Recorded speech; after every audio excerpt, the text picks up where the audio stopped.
Bueno, el día de hoy vamos a continuar con el análisis de el proyecto de creación del Instituto Superior Tecnológico. En el primer video, acuérdate, habíamos hablado de las generalidades de cómo crear un instituto. Hoy nos vamos a centrar en las particularidades, sobre todo ya en los 8 productos que ingresan al CES, que es el primer filtro, y te acepta o te niega trámite. La clave está en que presentes súper bien elaborados los 8 productos de manera técnica, de manera científica, para que no te rebote, independientemente de que ellos te van a mandar observaciones en el transcurso de la revisión, tú debes hacerlo de entrada de la manera correcta. El primer producto es el estudio de pertinencia. ¿Qué quiere decir esto? Tienes que ir a la zona de influencia. Para eso existe una guía metodológica de creación de institutos donde te va guiando paso a paso qué debes hacer. Debes de escoger una zona de influencia, por ejemplo, un cantón. En este caso, hablemos de un ejemplo, el cantón Machala, de la provincia del Oro, que está en la zona 7. Es un cantón que todavía no tiene una saturación de instituciones de educación superior o no tiene una oferta académica excesiva de las 10 que ya están creadas. Entonces, por poner un ejemplo, tú escoges este cantón y debes hacer un estudio de pertinencia. La gente cree que el estudio de pertinencia es simplemente ir a hacer encuestas. Eso es un estudio de mercado. Este es un estudio de pertinencia que debes apalancar las necesidades de la región a las carreras que vas a presentar, demostrar que tus carreras son pertinentes en esa ciudad, en los campos económico, político, cultural, a ver si es cierto que se apalanca y las carreras que tú escogiste, la uno, la 2 y la 3, son realmente necesarias para este cantón, que estamos poniendo el ejemplo que fuera Machal, puede ser otro cantón. Entonces, este sería el primer estudio donde tienes que presentar estos indicadores, ¿no? Sobre todo de apalancamiento a las carreras que estás presentando usando los instrumentos de planificación nacional, el Plan Nacional de Desarrollo o el de Creación de Oportunidades 2021-2025 o el Plan Nacional de Ordenamiento Territorial de la provincia donde estás haciendo y del cantón donde estás haciendo. Al menos tiene que ser del cantón. Y todo eso tienes que incluirlo en el proyecto.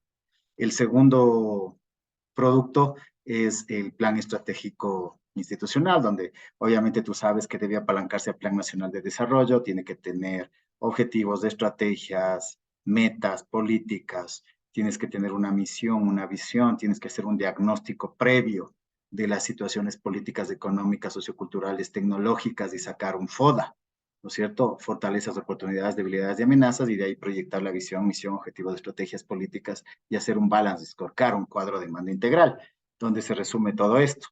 Básicamente, ese es el desarrollo de un plan estratégico. Ya en la práctica no parece tan fácil hacerlo, ¿no? Tienes que hacer un estatuto donde tienes que asesorarte de la manera legal de un abogado para que revise.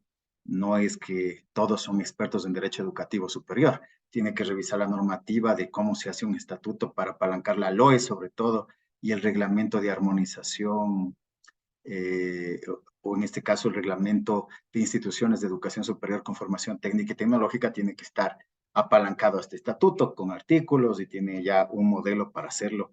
Eso es importante decirlo, no tienes que usar copias de otros institutos porque pasa por un controlador de plagio, el CASES lo revisa y si es que tienes más allá del 30% de parecido el documento, te lo va a anular, te lo va a archivar y si es que uno de los filtros, como dijimos en el primer video, no pasas, no vas a poder crear tu instituto. Entonces, es un producto muy técnico hacer el estatuto. Este estatuto debe estar apalancado al organigrama con funciones, ¿no es cierto? Para que se sepa qué funciones mínimas va a tener. Tienes que manejar las 3 funciones sustantivas de la educación superior, que son docencia, investigación y vinculación con la sociedad. Debe haber coordinadores en estas áreas, debe haber funcionarios en estas áreas, debe haber coordinadores de carrera, debe haber un rector, un vicerrector académico, debe haber una secretaría, debe haber obviamente coordinador de TICs, de laboratorio. Al menos este tipo de funcionarios deben estar en el organigrama y por ende en el estatuto, debe apalancarse los 2 documentos. Aquí ya empieza a existir dificultades en las personas que no tienen experiencia en la elaboración de estos documentos, porque no usan una sinergia o un apalancamiento entre documentos, se escriben aisladamente. En este caso ya vemos que el estatuto va articulado al organigrama y a las funciones. Tienen que estar totalmente articuladas. No puedes poner cosas diferentes en estos instrumentos. En cuanto al desarrollo del modelo educativo, debe ser innovador. Normalmente la mayoría escoge el modelo constructivista, pues debes apalancar qué quieres decir, cómo tus carreras van a funcionar con este modelo. Debes usar razones filosóficas, pedagógicas, psicológicas, para demostrar que tu modelo va a ser diferente o innovador del resto de instituciones. Como te digo, el plagio aquí es prohibido, no puedes copiar de otras instituciones. Te aceptan citas hasta el 30%, y estamos hablando de citas, no se diga copiar. Todo lo que tú hagas debe estar citado. Entonces, el modelo educativo es un producto muy técnico también, donde se ve las competencias y habilidades o cómo vas tú a transmitir el conocimiento dentro de tu instituto. Otro producto que es muy importante y ya propiamente son las carreras, ¿no? La carrera 1, la carrera 2, la carrera 3 que tú hayas escogido deben estar con macro, meso, currículo, dice la normativa, pero el CASES también te va a revisar el microcurrículo. Aquí es importante decirte que no todo lo que dice la ley te revisan más de lo que está ahí. Entonces, para que no tengas problemas de que te archiven el proyecto, tienes que, si tú conoces de educación superior, el macrocurrículo, se refiere, ¿no es cierto?, a los perfiles de egreso, al perfil profesional, al estudio de pertinencia de cada una de las carreras, que tiene que estar apalancado. Como te digo, la palabrita es clave, el apalancamiento, la sinergia al estudio de pertinencia que hiciste para demostrar la creación del instituto, va apalancado a las carreras.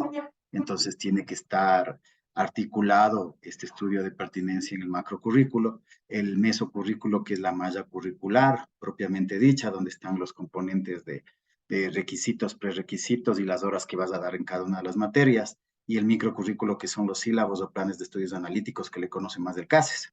Todo esto tiene que estar apalancado a lo que dice los 43 indicadores de acreditación del Consejo de Aseguramiento de la Calidad de la Educación Superior. Tienes que bajarte la guía metodológica o el modelo de evaluación de institutos, donde hay 43 indicadores distribuidos en las tres funciones sustantivas: investigación, vinculación y docencia, para que obviamente los sílabos se apalanquen, o el microcurrículo o todo el desarrollo de la carrera se apalanque al desarrollo de estos indicadores, ¿no? Entonces, las carreras deben tener estos tres componentes.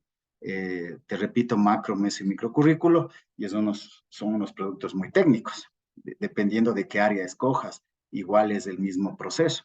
Puede ser el área de TICS, escoges una carrera, puede ser desarrollo de software. Para el ejemplo, tienes que desarrollar el macro, meso, microcurrículo de desarrollo del software. Si escoges una carrera que se llame Big Data, inteligencia de negocio, puedes crear o debes crear el macro, meso y microcurrículo. Aquí es muy importante decirte que puedes hacer estudios epistemológicos y crear nuevas carreras, no necesariamente las que están en el RAM, Reglamento de Armonización y Nomenclatura de Títulos. Si tú tienes la capacidad profesional de hacer estudios epistemológicos, ¿qué quiere decir?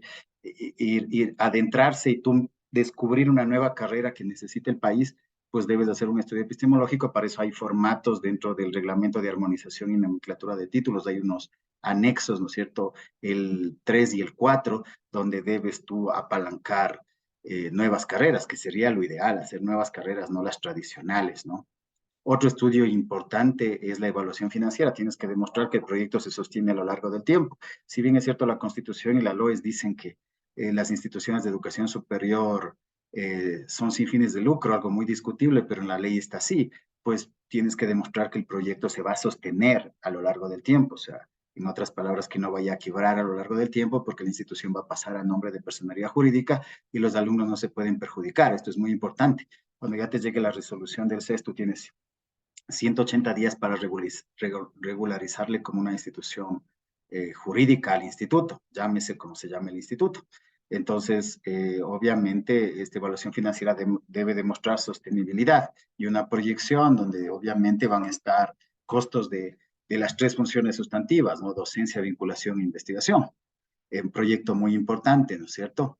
Otro proyecto importante dentro de lo que amerita la preparación para hacer este trabajo está dado de acuerdo a la guía metodológica de creación de institutos, y está dado bajo los parámetros de la Constitución, la LOES, el reglamento de la LOES. Todo está apalancado. Aquí la clave es la sinergia que tengas en la elaboración de los documentos. Muchos profesionales crean estos documentos, pero no lo hacen de la manera adecuada. Dicen hacer un PEDI, todos sabemos hacer un PEDI o un plan estratégico, pues tiene que ser un PEDI de acuerdo a los estándares que pide el CASES, tiene que ser un modelo educativo de acuerdo a los estándares que pide el CASES y el CES. La Secretaría Nacional de Planificación te revisa específicamente el estudio de pertinencia. Las carreras tienen que estar de acuerdo a lo que dice el CES y el CASES. El estudio financiero tiene que estar de acuerdo a los lineamientos de sostenibilidad que debe tener un instituto, ¿no es cierto? Apalancado en la LOES, apalancado en el reglamento de la LOES. Entonces, ahí ya ves que no son situaciones muy fáciles, estamos adentrándonos y a desmenuzar cada uno de los productos y obviamente como organización nosotros hacemos este tipo de productos, pero no es muy sencillo elaborarlos, demora mucho tiempo. De hecho, los 8 productos que habíamos hablado y que estamos desglosando demora alrededor de 6 meses en elaborar y presentar al CES, porque son productos extremadamente detallados, ¿no es cierto?, que requieren un conocimiento previo de investigación científica, de normas APA, ¿no es cierto?, de todo lo que tiene que ver con redacción de artículos científicos para que tú puedas transmitir lo que tú piensas a un documento y las personas que están leyendo estos documentos, que son especialistas en educación o especialistas en planificación, en el caso de la Secretaría Nacional de Planificación, no tengas inconvenientes y te rebote el documento. Entonces, resumiendo estos 8 productos, acuérdate carrera 1, carrera 2, carrera 3, ahí tenemos 3 productos, cada carrera es un producto, ¿no es cierto? El estudio de pertinencia, que ya te he explicado cómo se elabora, el plan estratégico, que te he mencionado también cómo se elabora, el modelo educativo, ¿cierto?